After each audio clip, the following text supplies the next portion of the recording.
Hey guys, welcome back to my channel. So today I wanted to do another topic around PCOS and kind of my own personal journey slash story from being first diagnosed, and just kind of some tips of things I noticed earlier on before my PCOS diagnosis, and how maybe you could identify these symptoms or things within yourself if you think you may have PCOS or if you're suffering from any hormonal disorder like I was. Now, obviously, you need to go to a doctor, probably an endocrinologist, I guess, to get actually properly diagnosed and get all your tests done and stuff like that. You can't just self-diagnose based off of assumptions, even though that's what I did and I was right. But for the most part, you know your body, you kind of can identify what things seem right and what don't seem right. So I'm just gonna kind of go through those in this video and hopefully, help some people if they're struggling like I was. So one of the first and probably biggest signs that I noticed ever since I was pretty much born, since I was super young, but it really kind of exploded in high school for me, was that I was overweight pretty much my entire life, and obese at some parts, especially through high school, according to my BMI and stuff like that. And it kind of seemed like no matter what, dieting or crazy calorie restrictions I was trying to do or crazy exercising, none of the weight would fall off. Obviously now I've made my weight loss video, I've lost weight since then, but specifically in high school when I think my PCOS symptoms were kind of at their worst and flaring up like crazy, the weight was pretty much impossible to get off and it just kept piling on for me. Now, obviously this was super hard to deal with, especially when you're a young adult, trying to form, or in your formative years, I guess, trying to, get your self-confidence and figure out who you are and stuff, especially when you're trying so hard to lose the weight and nothing is happening and it's just getting worse. So if you kind of see some of these signs either in yourself or, daughter or whoever, I would definitely recommend that they should look out for other signs that could lead to, a PCOS diagnosis. Alongside this, I had pretty bad acne going into my first year of university. I had some throughout high school as well, but it was kind of just smaller pimples. So I had a lot of acne kind of on my chin and jaw area as well as my cheeks, which I know some of that is hormonal area. So I knew a lot of my acne was probably not for me, not washing my face, because I was washing my face with so many different things, but I still kept getting deep cystic acne, and I was still getting that up to like a year ago. I actually wanted to film an acne video because I feel like I finally got it under control and at bay. So yeah, that's another symptom for sure. It's just oily face, acne, oily hair, pretty much everything oily is one of the symptoms of PCOS. Additionally, I think this was a huge one for me, and most girls suffer from this. Of course, if you have these things, it's not necessarily a PCOS diagnosis, but two huge ones are, well, I guess one general umbrella term would be mental health issues. I suffered through depression in high school, which was really bad at the time, and I didn't know what to do or how to make it better. I went to therapy and stuff, but it was still kind of always lurking in the background.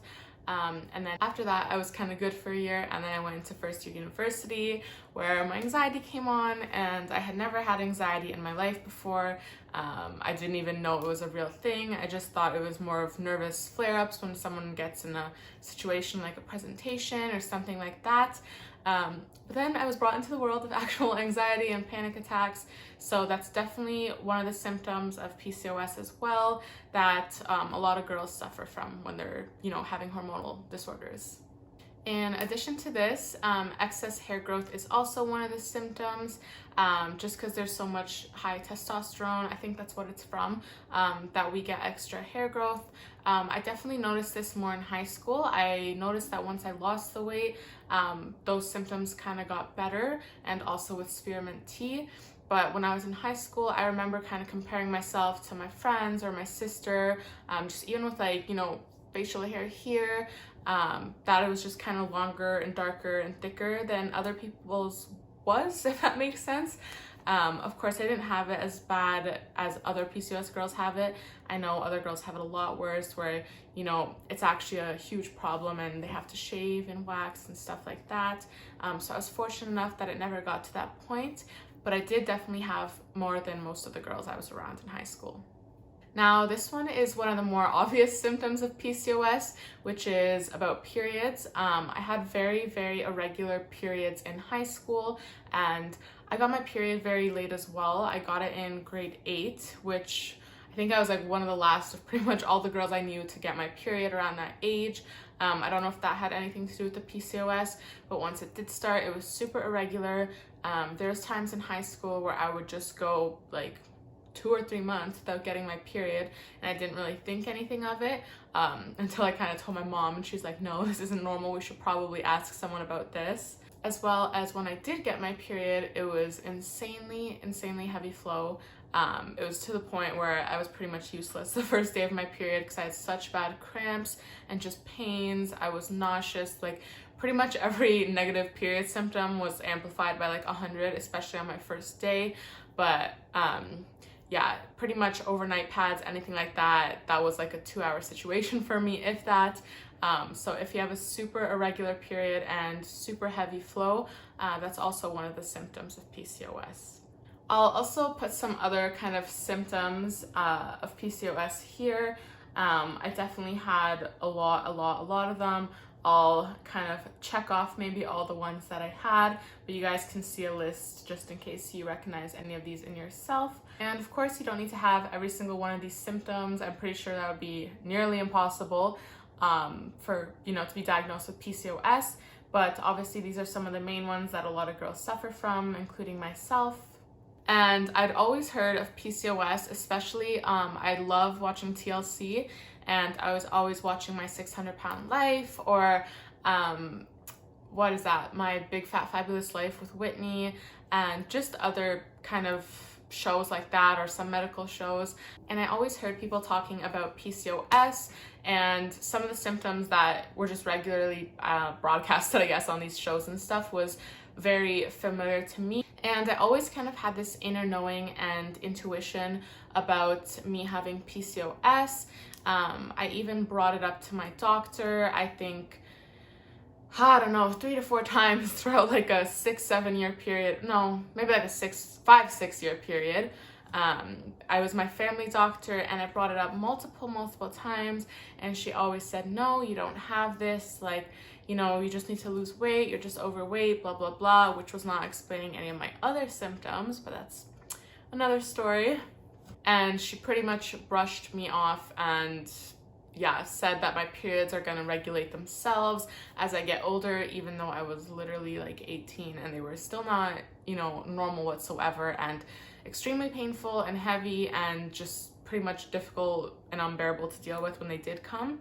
I think that was one of my biggest regrets in my journey, is that I definitely should have got a second opinion quicker, because for years I was kind of suffering when I didn't have to, and I didn't know what was going on, so I didn't know how to help myself to make it better like I have now, and to manage my symptoms properly.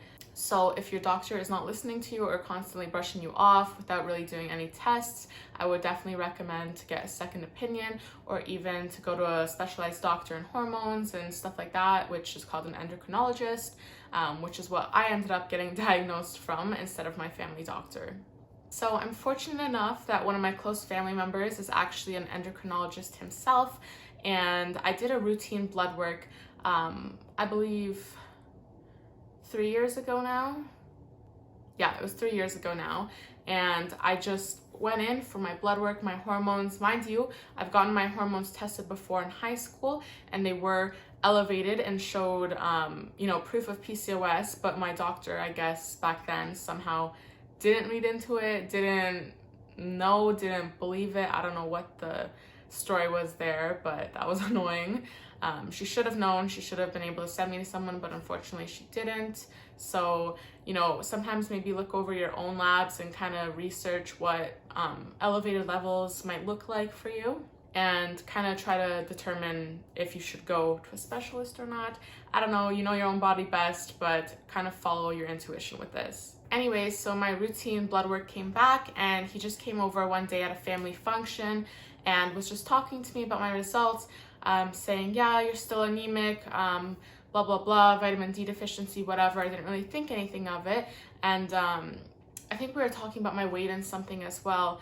And then I think I said some comment like, oh, like, I swear I have PCOS or something like that, because I don't think I ever brought it up with him, but it was just my family doctor that I brought it up, and he kind of looked at me and he's like, oh yeah, like, you do have PCOS, like almost like we already had that conversation or something. But I guess maybe he thought I just knew if my mom knew or if my grandma knew, because it's actually my grandma that I probably got it from, because she's the only other woman in my family, like direct family, I guess, that has PCOS. And it was just so surreal, that moment. I remember, because I've been telling everyone in my family, my friend group, doctors, I was like, no, like, I know I have PCOS, I can just feel it, whatever, blah blah blah.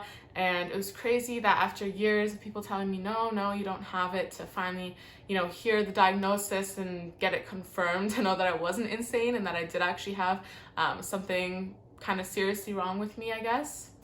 And yeah, I remember after I found out, I was super happy after I first found out, the first couple of seconds or minutes. But then I remember going upstairs with my sister and I was just bawling my eyes out, because, you know, I was upset that I did have this confirmation of this disorder and how it would affect my life.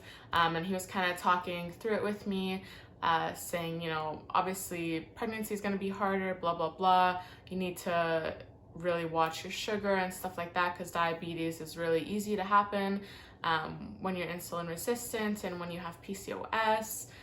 So all these things kind of being talked about at once made me very emotional and overwhelmed, especially because I was worried, you know, obviously about my future and my health. And, you know, he was saying you're likely to have gestational diabetes once you get pregnant, but, you know, all these things can be helped. And it was really good that I was able to talk to him about all these things, and he was able to ease obviously some of my worries that, you know, everything can be managed. It's not like it's a death sentence. It's pretty much, for the most part, in your control how your PCOS ends up affecting your life, or if it even affects you at all. So that was a really good thing. But yeah, obviously I was super upset. He discussed the possibility of metformin, which I didn't get put on because I guess I wasn't in the category quite yet where I needed that medication. But I got put on birth control to regulate my period and help kind of get my hormones in better order. Even though at that point I did have my periods regulated already for probably a year and a half. So I was good, but he put me on birth control anyways, just to kind of make sure everything is smooth sailing for me. And birth control is a whole other story, which I should make a video on, because you have to be super careful picking your birth control, because some of the symptoms are insane and not worth it. And I actually recently switched birth controls, and this one's already so much better, and I can't believe I didn't switch it sooner. Anyways, after that day, I pretty much got scared straight into eating better and kind of really eliminating my sugar, because at that point I was eating better and healthier, and I already started losing a lot of weight, and I believe I was already pescatarian at that point. But yeah, so that really kind of nailed it in my head for me that, okay, this is a complete lifestyle change. It's not just a diet to shed a couple pounds and then you'll be healthy. No, it's something you constantly have to work at and make yourself better at, just to make sure you have a good quality of life. Now, obviously, I still have days where it's ups and downs. I still have symptom flare-ups, especially if I'm not eating the best that week or month or whatever.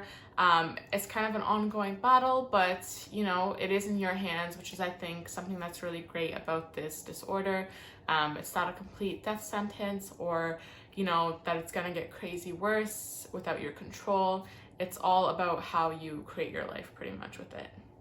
Now, these were all pretty much my big symptoms. Again, like I said earlier, I, you know, showed that diagram. I had a lot of little symptoms too that still affected my life, but obviously not in the same way that these other ones did. So if you do have any suspicions about yourself or anything like that, definitely go to a doctor and get tested. And, you know, always get a second opinion. I think that's something really important that I learned, because if I would have known, you know, however many years ago that I did in fact have PCOS, I think a lot would have been different in my life, and I could have had this lifestyle change earlier without having to suffer for literally no reason. Alright, so that was my video for today. I hope you guys found it helpful, and hopefully this might have motivated some of you to get checked out just in case. It's not an easy battle with PCOS, but it does get easier once you know what you're doing and once all your symptoms relax, because it's a crazy disorder, but it is in your hands kind of how you want to control it. Thanks so much again. I really hope you guys enjoyed. Please subscribe down below.